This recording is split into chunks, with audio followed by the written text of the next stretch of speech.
E se a gente pegasse as ferramentas da psicologia de hoje e aplicasse a uma das figuras mais importantes da história? É exatamente isso que a gente vai fazer agora, mergulhando fundo numa análise sobre a sanidade de Jesus.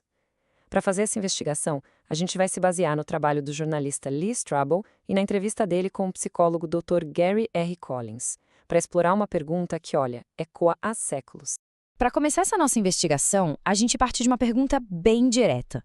Uma que obriga a gente a tirar Jesus daquele pedestal histórico e, por um instante, colocar ele no divã de uma analista.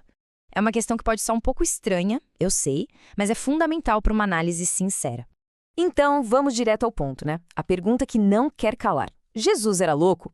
Porque, vamos ser honestos, ele fez afirmações sobre si mesmo que, se alguém fizesse hoje, qualquer psicólogo já acenderia um sinal de alerta. Como é que a gente pode analisar isso de um jeito imparcial, quase 2000 anos depois?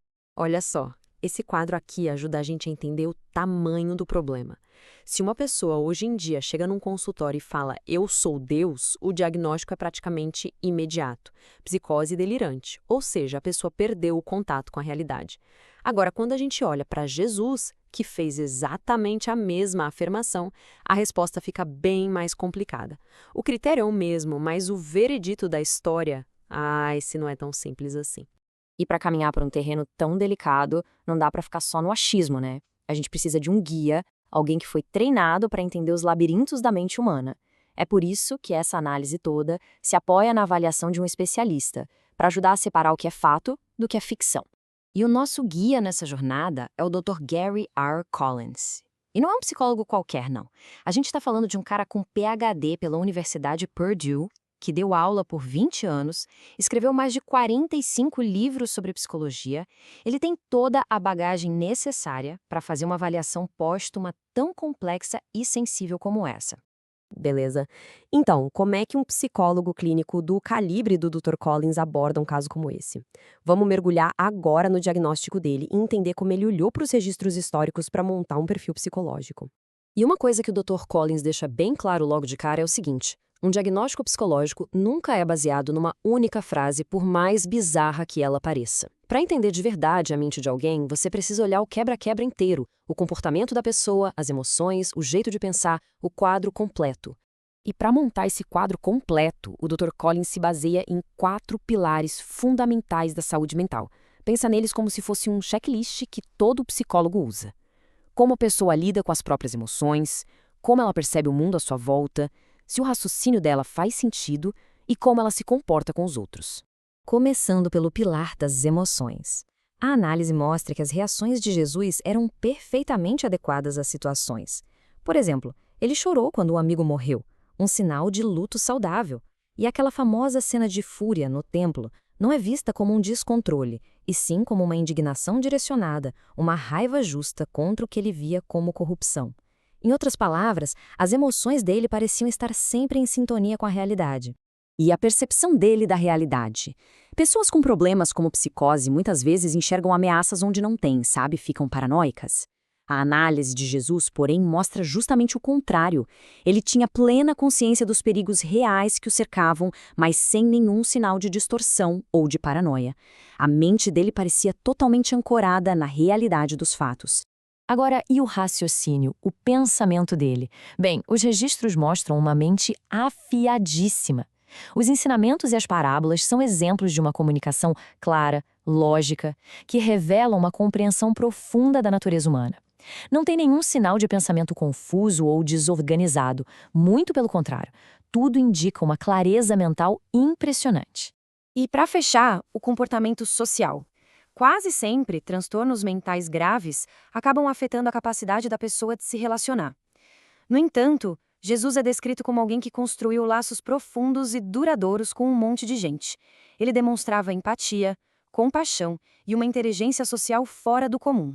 Então, o que tudo isso significa quando a gente junta todas as peças? A conclusão do Dr. Collins, depois de analisar esses 4 pilares, é bem direta e, sinceramente, muito forte. Ele diz o seguinte, e eu cito: resumindo, eu simplesmente não vejo sintomas de que Jesus sofresse de alguma doença mental conhecida. Ele era bem mais saudável do que todas as pessoas que eu conheço, até mesmo eu. É um diagnóstico bem contundente. A conclusão do Dr. Collins sobre a sanidade de Jesus é clara. Mas, peraí, uma boa análise tem que olhar o outro lado também, né? E os milagres? Será que não existem outras explicações dentro da própria psicologia para aqueles eventos extraordinários dos evangelhos? Vamos investigar agora as teorias céticas. Uma das teorias mais conhecidas é a de que as curas de Jesus, na verdade, não eram milagres de verdade, mas sim fenômenos psicossomáticos.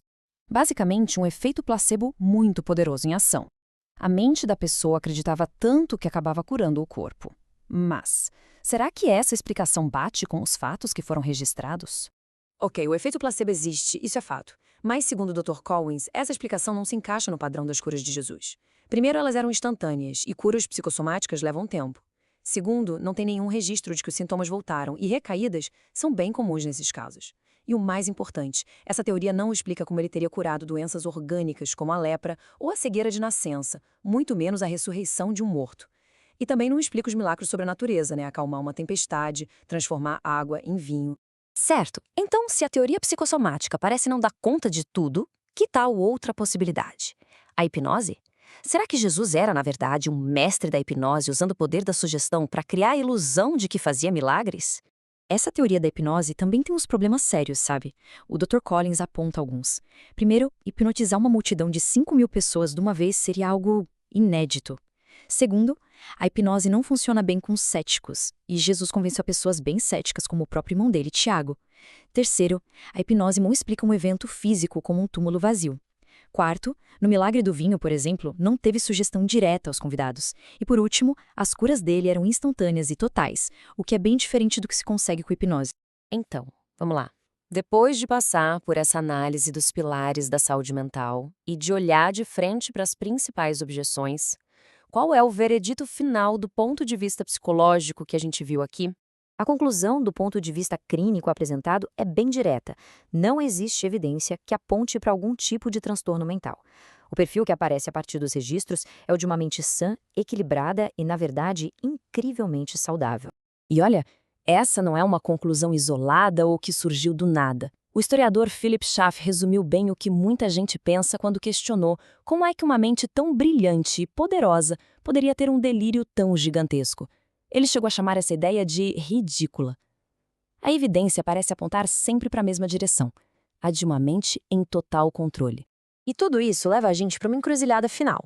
Se a análise psicológica descarta a opção de que ele era louco, e se não há provas de que ele era um mentiroso, sobra uma terceira porta. Se ele não era louco nem mentiroso, então quem ele era? Essa é a pergunta que essa análise toda deixa no ar para a gente pensar. Valeu por acompanhar a gente nessa jornada.